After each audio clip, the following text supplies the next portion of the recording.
అందరికీ నమస్తే అండి. రాజశ్యామల సిద్ధియోగం యూట్యూబ్ ఛానల్ ప్రేక్షకులకి, హిందూ బాంధవులందరికీ నమస్కారం. ఈరోజు అఘోర పంచాక్షరి మంత్రం గురించి నేను చెప్పడం జరుగుతుంది. ఈ అఘోర పంచాక్షరి మంత్రంలో విశేషంగా రాజవశీకరము, రాజయోగము కావాలనుకున్న వాళ్ళు ఈ మంత్రాన్ని చేయడము, ప్రభుత్వ ఉద్యోగంలో స్థానంలో ఎవరైతే ఉద్యోగం చేస్తున్న వాళ్ళైనా, ఉద్యోగం కోసము మీరు ఎలాంటి ప్రిపరేషన్లో ఉన్నా, ఎలాంటి వాళ్ళు ఉన్నా ఈ మంత్రాన్ని చేస్తే చాలా సిద్ధికరంగా మీరు అనుకునే అన్ని ఆటంకాలన్నీ తొలగిపోతాయి. ఈ మంత్రాన్ని చిన్నవాళ్ళు, పెద్దవాళ్ళు, వృద్ధులు ఎవరైనా చేయొచ్చు. నియమ నిష్టలు అనేది ఏం లేదండి. మీరు చేసే రోజు చాలా నిష్టగా ఉంటే సరిపోతుంది. యథావిధిగా మీరు చేసే ఒక 1 అవర్, హాఫ్ అన్ అవర్ చేస్తే సరిపోతుంది. దీనికి నియమ నిష్టలు లాంటివి ఏం లేదండి. ప్రతిరోజు చేస్తే చాలా మంచిది. పొద్దున్న సాయంత్రం ప్రదోష కాలంలో చేస్తే ఇంకా ఫలితము. పొద్దున్న బ్రహ్మముహూర్తంలో చేస్తే చాలా విశేషము. బ్రహ్మముహూర్తంలో వీలు కాలేదు అంటే మీరు ఏదో మీ టైమింగ్ని బట్టి చేయండి, తప్పలేదు. మీరు జర్నీలో ఉన్నా చేస్తే తప్పలేదు.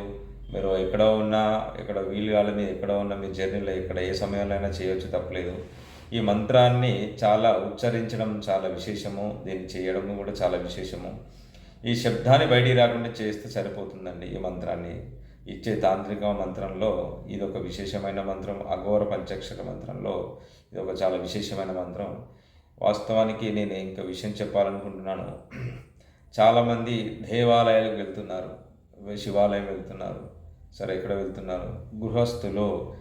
గృహస్థులు ఎట్టి పరిస్థితుల్లో కూడా నమశివాయ అనకూడదండి. క్లీం నమశివాయ అనాలి. క్లీం నమశివాయ. ఈ క్లీం నమశివాయ ఎందుకు అనాలి గృహస్థులు అంటే, మీకు వివాహం జరిగింది కాబట్టి మీరు క్లీం నమశివాయ అనాలి. ఎవరైతే వివాహం కాని వాళ్ళు ఎవరైతే ఉన్నారో వారు మాత్రమే ఓం నమశివాయ అనాలి.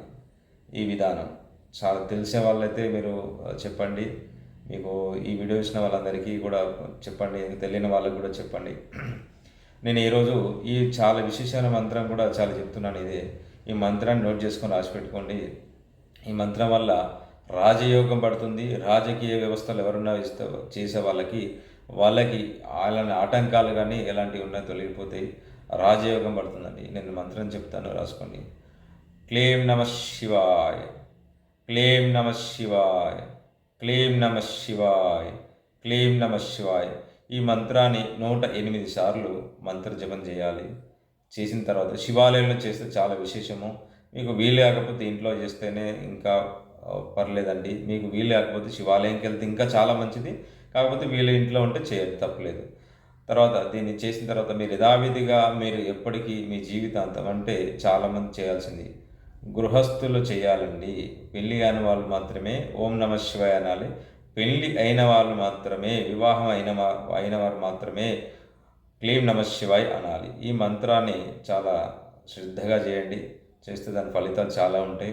ఇది అఘోర పంచాక్షర మంత్రం నుంచి మీకు ఇవ్వడం జరుగుతుంది. రహస్యమైన మంత్రాన్ని సేకరించి మీకు ఇవ్వడం జరుగుతుంది. దీన్ని జాగ్రత్తగా మీరు ఉంచుకొని, జాగ్రత్తగా మీరు దీన్ని చేసుకొని ఫలితం పొందండి. మీకు ఏమైనా డౌట్లు ఉన్నా, ఏదైనా ఉన్నా నాకు మెసేజ్ పెట్టండి, కామెంట్ బాక్స్లో మెసేజ్ చేయండి. మీకు ఏమైనా అడగాలనుకుంటే నా నెంబర్కి కాల్ చేయండి. మీకు డౌట్లు ఏమైనా ఉంటే దాని గురించి నేను వివరించి చెప్తాను. సర్వే జనా సుఖినో భవంతు.